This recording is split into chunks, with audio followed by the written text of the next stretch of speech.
My husband is 32, and he missed the birth of our first child because he decided to go to a college reunion. And no, it wasn't some freak accident or unfortunate coincidence, it was the result of a series of selfish choices he made, knowing full well how close I was to giving birth. I'm 31, and that night, I went through labor and delivery completely alone. To give a bit of context, about a year ago, he lost his job. It wasn't just any job, it was a solid one in his field, and when he got laid off, it really shook him. At first, I tried to be supportive. I understand how hard unemployment can hit someone's confidence. But after a while, he stopped even pretending to look for work. He grew bitter and paranoid, convinced the universe was out to get him and that any job he was offered wasn't good enough. Meanwhile, I was busting my butt at work. I took on extra shifts, side hustles, anything to make sure the bills were paid. I even got promoted during that time, which should have been a win for both of us. But instead of being happy, he started acting resentful. He'd throw out passive-aggressive comments like, "Must be nice being the favorite at work," or, "Guess you don't need me around anymore, huh?" It hurt. I wanted to thrive in my career, sure, but more than anything, I wanted the man I married to come back. The one who used to cheer me on, not act like my success was a threat. Instead of job hunting or even helping out around the house, he spent every day glued to the screen. He'd either be gaming for hours or watching porn, all while ignoring the chores piling up around him. I'd come home after 10 hours on my feet, only to find dirty dishes everywhere and him still lounging on the couch. Despite being home all day, he barely did anything. So I'd cook dinner, clean up, and try to hold it all together, while pregnant and beyond exhausted. Honestly, it felt like I was raising another child, not sharing a life with a partner. 9 months ago, I found out I was pregnant. It wasn't planned, we weren't even trying, and I was on birth control. So yeah, it caught me completely off guard. I remember staring at that positive test in disbelief. I'd always wanted to be a mom someday, but with our lives such a mess, it felt like the worst possible timing. When I finally told him, I braced myself for the worst. But to my surprise, he was over the moon. He hugged me tight, tears in his eyes, saying it was the best news he'd ever gotten. For a moment, I felt hopeful. Maybe this would finally light a fire under him. I told him straight up, if we were going to do this, things had to change. He needed to get it together, emotionally and financially. He swore he would. Promised this was exactly the motivation he needed to become a better man and a real father. Fast forward 9 months, and none of that ever happened. Not one bit. He didn't make any serious effort to get a job, just sent out a few lazy applications at the start, then gave up. Meanwhile, I kept everything afloat. I paid every single bill, rent, utilities, groceries, even his credit card debt. I ran all the errands, cooked, cleaned, and kept the house running. All while growing a human inside me and working full-time. I'd collapse into bed every night with my feet throbbing and my back aching.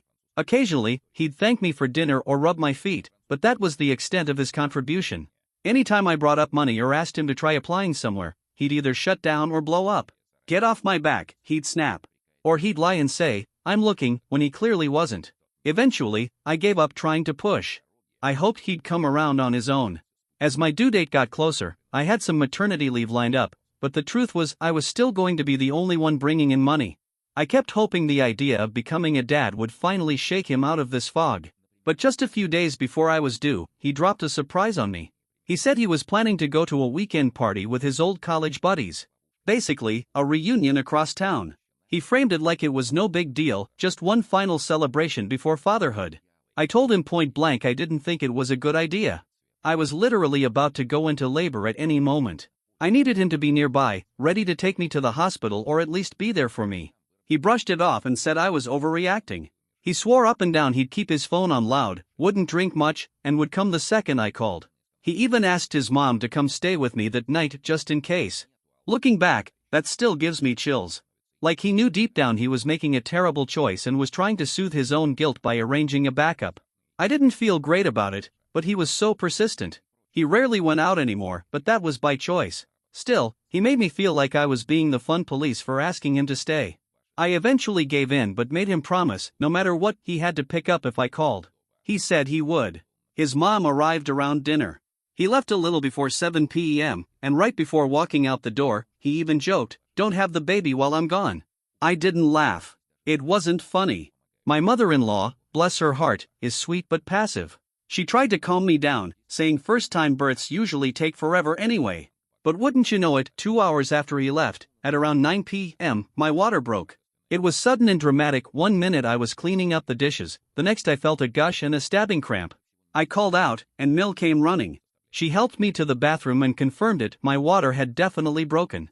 I was officially in labor. We both started calling my husband right away. And I didn't just call once, I called over and over. At least 15 times in half an hour. Straight to voicemail. I sent 24 texts. My water broke. We're going to the hospital. Where are you? Please answer. Nothing. Not even a sign he'd read them. So Mill ended up driving me to the hospital while I sat in the back, hunched over, trying to breathe through the contractions that were already getting intense. I was in pain. I was scared.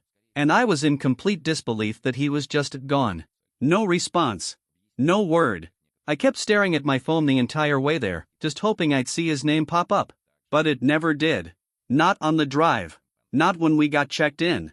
Not during the long, brutal hours of labor. And let me tell you, it was excruciating. I spent 10 hours in active labor, and it was so much worse than anything I had imagined. I screamed. I cried. I begged for the pain to stop. The nurses and doctors were amazing, and my mother-in-law stayed right there with me, holding my hand the entire time. I do appreciate her for that. She was steady and comforting. But even as I went through one of the hardest moments of my life, all I could think was, where the hell is my husband? I needed him. I needed him to be by my side, telling me it would be okay. But he wasn't there. Instead of watching my husband walk into that delivery room like I hoped, all I had was the empty doorway and a growing pit in my stomach. Every second that passed, I kept thinking he'd show up, rushing in with a guilty face and a million apologies. But he never did. I ended up delivering our baby without him. Our son came into the world while his dad was nowhere in sight. The second they laid my baby boy on my chest, I was overwhelmed with love and grateful that he was healthy. He weighed 7 pounds and 4 ounces, absolutely perfect, with a strong cry and a head full of dark hair. But even in that beautiful moment, there was a gaping absence that hurt like hell. It wasn't until almost 4 hours after the birth that my husband finally showed up at the hospital. 4 hours. By then, the sun was already up, and I was in the recovery room, barely conscious from the exhaustion, holding my sleeping newborn. My mother-in-law had been doing her best, trying to comfort me while also stepping out every so often to call her son, hoping he'd finally answer. When he did walk in, I couldn't believe what I was seeing. His shirt was untucked and wrinkled, stained like he'd spilled something, and his hair looked like he hadn't even glanced in a mirror. I could smell the alcohol on him the moment he entered the room. And then, he had the audacity to give me this weak little smile and say, "Hey, I came as soon as I found out. Sorry I missed it. I told him to stay away from me and the baby." My voice must have startled our son because he started fussing, and a nurse gently took him from my arms to check his vitals so I could deal with the mess that had just walked in. My hands were trembling, and my voice shook with rage when I asked, "What the hell happened? You missed everything." He actually looked ashamed for a second, just a second, before mumbling something about losing track of time. And that made me absolutely explode. "We have a child now. This wasn't some random event." I screamed, asking how he could possibly lose track of time on the most important night of our lives. That's when the excuses started rolling out. He claimed he put his phone on Do Not Disturb because he needed one peaceful evening with no distractions. He tried to paint it like he just wanted a little break, like his whole life hadn't already been a vacation while I did every damn thing to keep our family afloat. He told me it had been years since he caught up with those friends and he didn't think one night off would be a big deal. I asked him if he realized I could have died. Or that something could have gone wrong with the baby. That we might have faced an emergency and he wouldn't have had the slightest clue. His answer? "Well, my mom was with you. It's not like you were alone. She got you to the hospital, didn't she?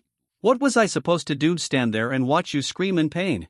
It's not a crime that I wasn't there every second." I was speechless. Absolutely stunned. He tried to come closer, probably to see or hold the baby, but I shouted at him to get out. I didn't want him anywhere near us. My mother-in-law came back in at that moment and immediately began scolding him. She was furious, telling him she couldn't believe how careless and downright idiotic he'd been. Instead of listening, he snapped at her, saying, "I'm getting attacked from all sides. Can everyone just chill out?" That was it. I lost it. I screamed for him to leave the room, right then and there. I told him I didn't want him touching our child, not after what he'd done. He muttered something under his breath about me being crazy and overreacting. But when a nurse peeked in after hearing the yelling, he finally backed out and left. My mother-in-law started apologizing for his behavior, and even though I was running on fumes, I felt terrible that she thought this was on her. It wasn't. None of this was her fault. This was entirely on him. Now that I'm home from the hospital, I've told him to stay at his parents' house for the time being. I can't have him here right now, not after that. He's been texting constantly, accusing me of overreacting, saying I'm being cruel by keeping him from his child and that we need to talk. But I've been ignoring most of the messages. I just don't have the emotional energy to deal with him. I feel so betrayed and disrespected. He made all these promises that he'd be there, that he'd change, and when it truly mattered, he let me down completely. If I couldn't rely on him to be there when I was giving birth to our child, what could I possibly count on him for in the future? Thankfully, my mom and sister have been coming over to help me with the baby. I've barely slept, and I'm a mess emotionally. My in-laws, especially my mother-in-law, have been checking in too. They're livid with him, which honestly says a lot. Right now, I don't know what my next move is. I'm so furious that the idea of letting him near the baby makes my skin crawl. I feel like he needs to fully understand the magnitude of what he did before I let him play dad again. That's where I'm at. I'm posting this because I really want to know, am I wrong for feeling this way? I told him not to come home and that I didn't want him around the baby right now. He says I'm being dramatic and that since his mom was there, everything turned out fine. But from where I'm standing, nothing about this situation is fine. I think I already know the answer, but he's pushing so hard and acting like I'm irrational that it's making me doubt myself. I could really use some outside perspective. Update 1. It's been a few days since I posted, and I wanted to give an update. First, thank you to everyone who offered support and advice.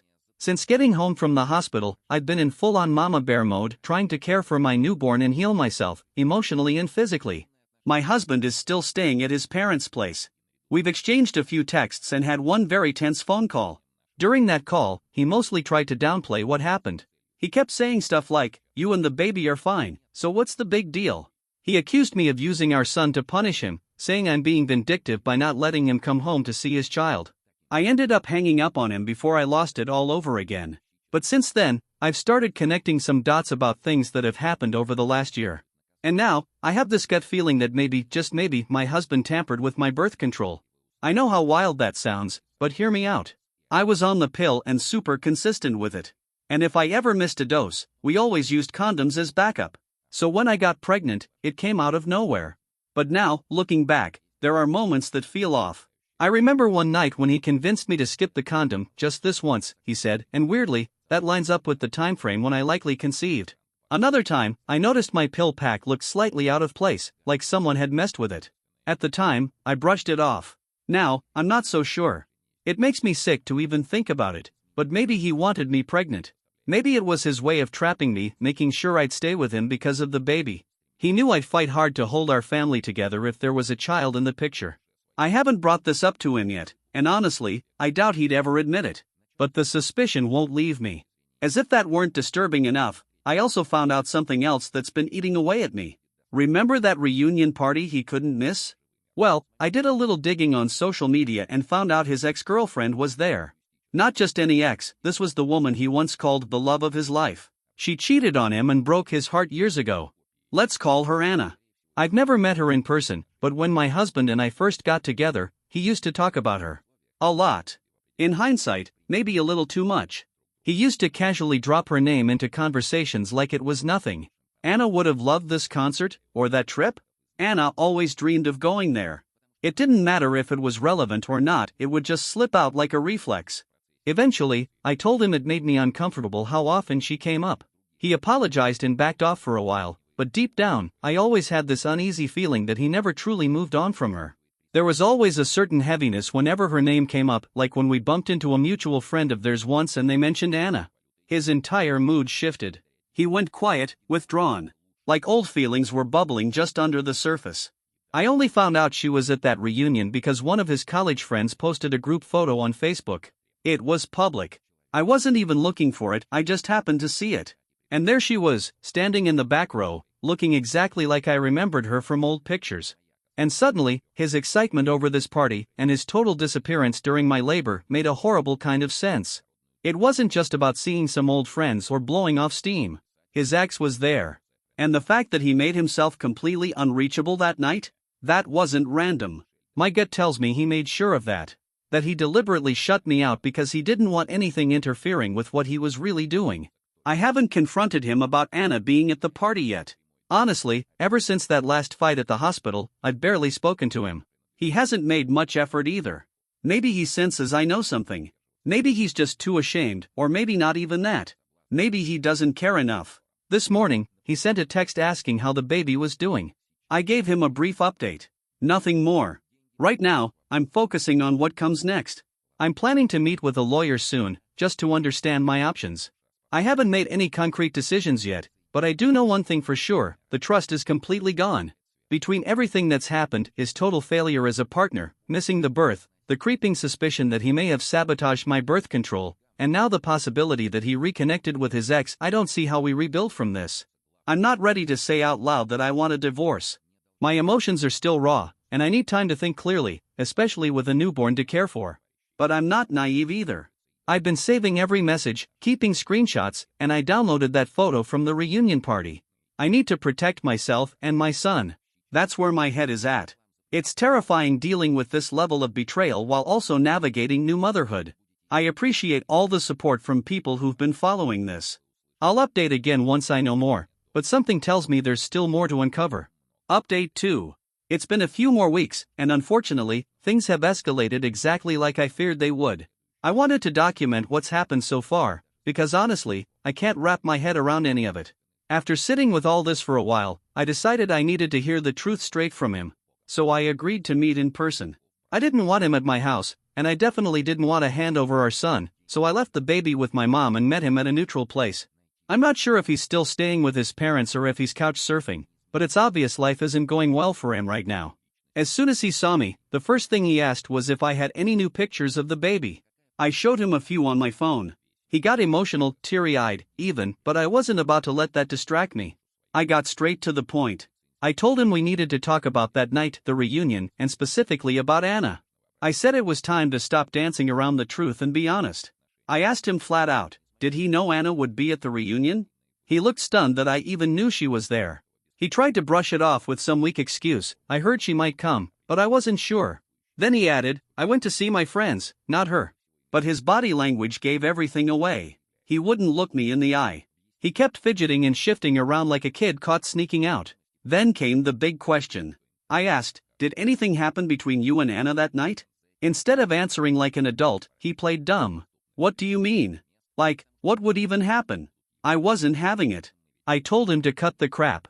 I reminded him that he vanished on his 9-month pregnant wife, turned his phone off, and missed his own child's birth. If he couldn't give me a clear answer, then we were done. That finally broke him. He sighed and said, okay, fine. We kissed. It was just a stupid drunk kiss. I don't even remember who started it. Maybe it was her, maybe it was me, but that's all. Just one kiss. Happy now? Of course, he didn't stop there. He launched into a pathetic list of excuses.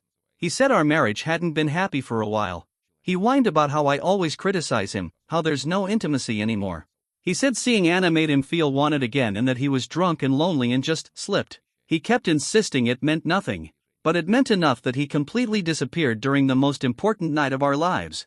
I let him finish his whole speech, and then I asked if he even realized he was saying all this to the woman who just went through labor alone. I told him that if he felt so unhappy or unloved, there were 1,000 ways he could have brought that up. He could have asked for therapy. He could have had a conversation. But instead, he chose betrayal. And that no intimacy line? That set me off. I was 9 months pregnant. Exhausted. And he'd been treating me like crap for months. Of course I wasn't feeling affectionate. That wasn't on me. That was on him. After I called him out on everything, his tone shifted. He went from guilty to angry. He said I pushed him away. That I made him feel useless. And when Anna showed up and gave him attention, he just needed it. He said it like I forced him into that kiss. I asked him if he ever once thought about me or our unborn son that night. His answer? I didn't think you'd go into labor that early. As if being 39 weeks pregnant was early. Then he followed that up with, besides, your mom was there. You were fine. That line made my blood boil. I told him he had no right to decide that his presence didn't matter. That it wasn't his place to assume I'd be okay just because someone else was there to cover for him. I asked him, directly, if he felt any actual remorse for what he did. He looked me in the eye and said, I mean, I'm sorry you were hurt, but I can't honestly say I regret what happened that night. Yes. He said that. Out loud. To my face. He tried to explain that it was the first time in ages he felt like himself again. That being with his college friends and Anna made him feel alive. That it reminded him of easier times before life got complicated. At that point, I was done. Emotionally done. I looked him in the eye and said, "This marriage is over. There's just no way to come back from that level of selfishness." And the sad thing is, he didn't even try. He just sighed and said, "Maybe it's for the best." Like it was some mutual realization we came to together. That stung. Because while he acted like we'd both simply grown apart, I knew damn well I'd been miserable because of his actions. He made the choices that pushed us to this point. I also confronted him about something that had been eating away at me. I asked, straight up, if he had ever tampered with my birth control or intentionally tried to get me pregnant. He immediately got defensive, offended, even. "I would never do that. I'm not crazy," he snapped. He swore the pregnancy was just as unexpected for him as it was for me. And maybe that's true. I'm honestly not sure. But at this point, it almost doesn't matter. Even if that wasn't part of the betrayal, the list of everything else he's done is long enough. After that conversation, I went over to his parents' house with the baby and told them the whole truth. Up until that moment, I'd only told them he missed the birth and that we were fighting. But now, I laid it all out: how he admitted to kissing Anna, how he deliberately put his phone on Do Not Disturb during my labor, how he abandoned me. My mother-in-law broke down in tears. She apologized to me again, over and over, and then her sadness turned into rage. Right in front of me, she picked up her phone and called him. I could only hear her side of the conversation, but she was furious. She told him not to come back to their house, said he was a jobless, cheating disappointment and that she was ashamed to call him her son. She reminded him that he had a beautiful wife and a newborn he completely betrayed. Meanwhile, my father-in-law sat there, shaking his head the entire time, too disgusted to even speak. They both made it very clear, until he got his life together, he wasn't welcome under their roof. So now he's bouncing between friends' couches, which honestly feels fitting. As for me, I did what I knew I had to do. I reached out to a divorce attorney and got the paperwork started. There's nothing left to save. He tried to cover his guilt by posting a half-hearted apology in our family group chat, the one that includes me, his parents, and my side of the family. It was weak. Something like, "I'm sorry things turned out this way." No one replied. Not me. Not his parents. No one had anything to say to that. My focus now is on protecting my son. I'm making sure this man faces every financial consequence possible. If he thinks he can abandon his family and just start fresh without accountability, he's in for a rude awakening. And yes, I'm heartbroken, but also, strangely at peace. The decision is made. And it's mine. This marriage is ending on my terms. I'm grateful for the support I've received from both sides of the family, even his. His parents have been amazing, all things considered. My mother-in-law told me I'll always be family to them, and that they love me and their grandson. That meant everything. I'll update again once things settle a bit more, but right now it's all about the legal steps ahead. And honestly, I wouldn't be surprised if more truth comes out soon. For now, I'm just taking life one day at a time, focusing on my son and healing. Update 3. This will probably be my last update. It's been a few months now, and as of last week, the divorce is finalized. It's done. As for my ex, he's completely disappeared from our lives, and from our sons, too. During the divorce proceedings, he voluntarily gave up his parental rights. I sat there and watched him sign the papers, basically walking away from his own child. And the reason? Turns out, Anna is pregnant. I still don't know if that baby is actually his. But she's due later this year. So while I was giving birth to our son, he was apparently in the process of conceiving another baby with her. All that just to kiss nonsense? Total lie. They slept together that night. My in-laws confirmed it when I asked, and they were just as disgusted as I was. I wasn't shocked, but it still made me physically ill to hear it. He's choosing to start over with Anna and her baby. And in doing so, he's abandoned his firstborn without a second thought. He didn't even bother to fight for visitation or joint custody. Nothing. I have full legal and physical custody of our son. And honestly, I think he's relieved one less obligation to deal with. The court did put a child support order in place. He doesn't have a job right now, so I'm not expecting money anytime soon, but at least the system knows he owes it. If and when he ever starts earning again, that debt is waiting for him. As for me and my baby boy, we're doing well. I moved out of our old home and into a smaller apartment closer to my family.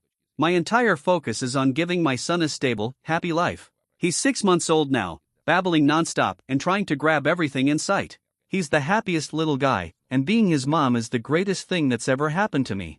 One day, I'll have to explain why his father isn't in the picture. And that thought breaks my heart. But I'll cross that bridge when it comes. Right now, he's surrounded by love. My mom and sister absolutely adore him, and they're a constant presence in our lives. And surprisingly, my ex's parents have stayed deeply involved, too. Despite everything, they told me they refuse to let their grandson pay the price for their son's mistakes. They visit when they can, and we video chat often so they can see him. It's a little awkward sometimes, sure, but I know they're doing everything they can to be there for him and for me. I think they're trying to make up for their son's absence in their own way. Emotionally, I'm in a much better place now. The day the divorce was finalized, I felt this enormous weight come off my shoulders. Don't get me wrong, there are still hard days. Being a single parent isn't easy. There are moments of loneliness, of anger, of sadness. But it's a clean kind of hard now. It's not the constant dread and emotional chaos I lived with before. As for my ex and Anna, they're together now, preparing for their new baby. I genuinely don't care anymore. Whatever happens with them is none of my business. The only interaction I'll ever have with him again is through the court-monitored app we're required to use for financial issues only. He barely messages, and I'm more than fine with that. So that's where things stand. I want to thank everyone who read and supported me throughout all of this. Your words, encouragement, and honesty meant a lot when I needed it most. I won't be posting any more updates. My focus now is forward. I've got a future to build with my son, and without the man who chose to walk away.